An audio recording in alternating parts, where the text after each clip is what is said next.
Olá, tudo bem? Você está com fome da palavra? Hoje eu gostaria de falar sobre o cardápio da igreja.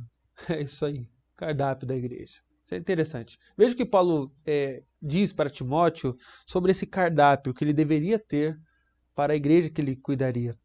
Capítulo 4 de 1 Timóteo, verso de número 13. Até minha chegada, aplica-te à leitura, à exortação, ao ensino. Amém.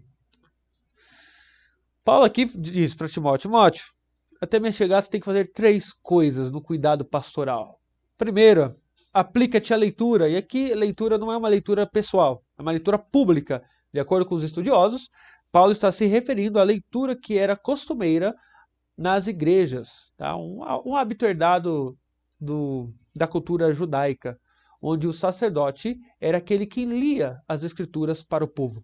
Então, Paulo está dizendo, da mesma forma, aplica-te. Ou seja, não faça de forma relaxada. Não é uma coisa ocasional, mas uma coisa constante. Você tem que colocar o seu coração, Timóteo, na leitura da palavra de Deus para o povo. Veja, não é o povo que decide o que vai ser dado na igreja. Nem tampouco os desejos pessoais do pastor. Nós somos chamados a dar a palavra de Deus ao nosso povo. A palavra é o menu principal, é a entrada e a sobremesa. A palavra de Deus deve estar nas nossas conversas. A palavra de Deus deve ser pregada de tal forma que todas as atividades que aconteçam na igreja seja a ponte para a centralidade das Escrituras. É interessante, eu estava lendo um livro chamado Igreja Centrada, de Jonathan Leeman. Ele diz que quando ele saiu do seminário e foi pastorear uma igreja, ele se sentiu extremamente desafiado, porque a igreja era de frente para uma universidade. Então o que ele fez? Ele começou a anunciar os sermões numa placa em frente à igreja. O título do sermão, O que Platão não conheceu. Entende? A visão filosófica de Nietzsche, e etc, etc. Então ele começou a inventar vários temas e conteúdos visando a faculdade que ficava em frente à sua igreja. E ele começou então a pautar o seu púlpito com as necessidades da faculdade, da sociedade e assim por diante. Resultado, dentro de poucos meses, ele foi mandado embora da igreja. Pois é. Quando ele foi pastorear a sua segunda igreja, ele falou, agora não quero saber da agenda cultural. Ela não vai pautar o meu púlpito. Vou pregar a palavra de Deus, única e exclusivamente. E ele começou a pregar.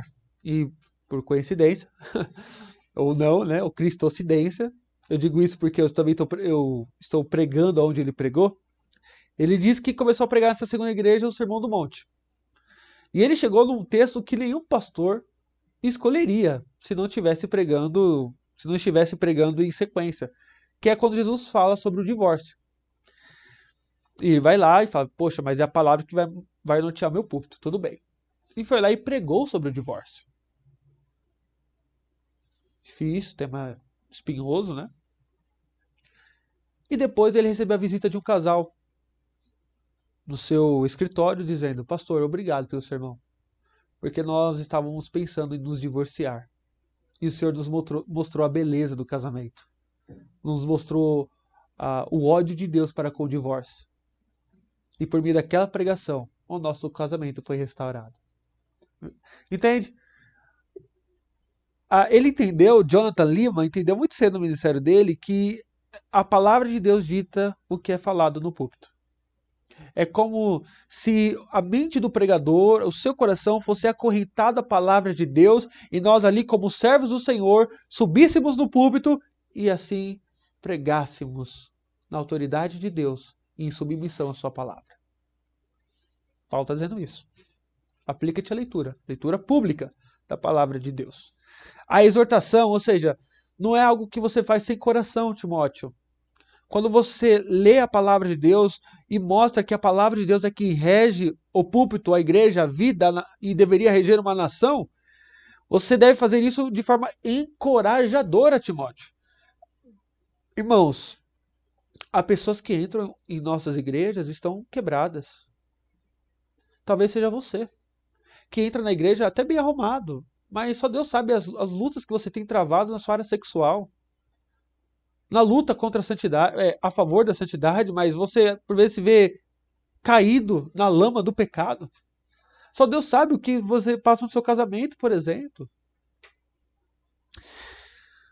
E por isso que nós precisamos, como pregadores da palavra, encorajar uns aos outros.